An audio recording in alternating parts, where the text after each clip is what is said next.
Et cette fois, c'est pas pour rigoler. On explore la Meuse entre Dinan et Namur. Alors si vous êtes prêts à faire du packraft, faites gaffe au coup de pagaie quand même, pardon. Hop. Ouais, mais attention quand même.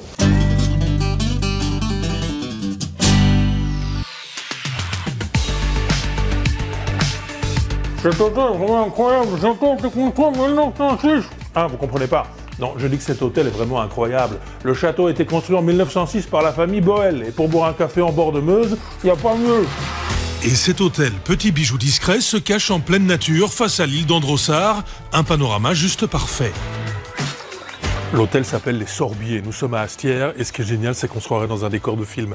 Alors on ira sur la Meuse tout à l'heure, j'ai envie de commencer par de la trottinette, à Furfaux.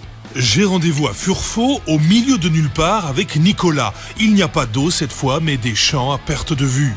Eh ben c'est pas une vraie trottinette comme dans les villes. Alors, c'est pas une trottinette comme dans les villes, c'est une trottinette tout-terrain électrique. Nicolas m'équipe, batterie sur le dos. Ces trottinettes tout-terrain sont de fameux monstres avec 2 moteurs. On va pouvoir y aller à fond, je pense. Un petit coup de pied et c'est parti. Et on y va, allez go. Ça démarre très vite, c'est confortable et vachement maniable.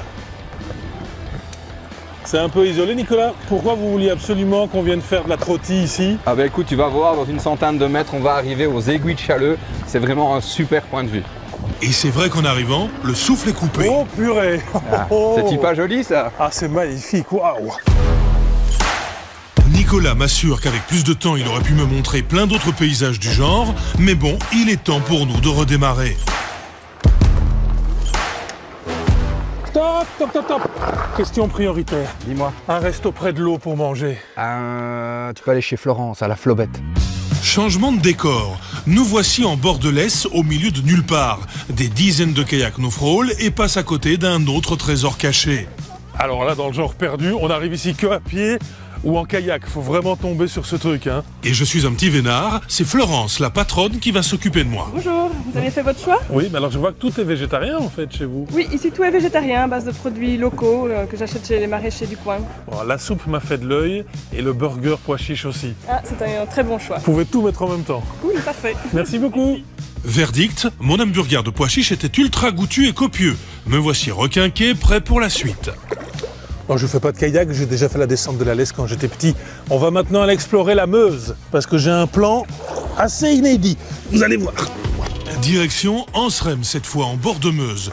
Thomas, le trappeur, m'a donné rendez-vous pour faire du packraft. Alors, il est où ce canoë? Ah bah il est dans le sac à dos. Voilà, voilà. Là-dedans? Allez, on embarque, je t'explique tout ça de l'autre côté. Allez, ok. Pour ses clients, Thomas propose un mixte randonnée-canoë. Après avoir fait un mini-tour dans le coin, nous nous apprêtons à déployer les bateaux. Et voilà. Maintenant, il reste plus qu'à gonfler. Pour gonfler le bateau, un système ingénieux de prise d'air. En 15 minutes, nous étions prêts à mettre à l'eau. Allez, c'est parti. Étape périlleuse, l'embarquement, ça glisse, et hop, on se lance.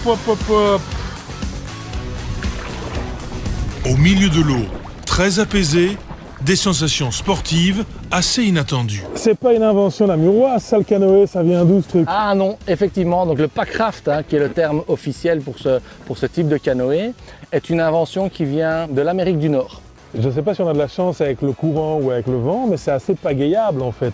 Ici, on est sur la Meuse, donc sur une rivière très calme, mais on peut aller sur toutes sortes de rivières avec les packrafts, donc du très calme jusqu'au plus sportif. Et après 30 minutes de pagaie, changement de décor. Entre le château de Freyre et les rochers, le paysage est sauvage et dingue. En quelques minutes, on se sent dépaysé, mais malheureusement, il est déjà temps de rentrer. Bon ben voilà, on termine une balade de 5 km. J'avoue qu'en temps normal, j'aurais plutôt loué un bateau à moteur, mais ce truc Thomas est génial. Donc comme j'ai un rendez-vous à Liège, je peux continuer Thomas ou pas? Oui, c'est facile, t'as qu'à suivre la Meuse. Ah, et c'est long? Quand même, ouais. Ben alors bougez-vous quand même. Tut tut. Mais attention, il y a des embouteillages quand même à un moment.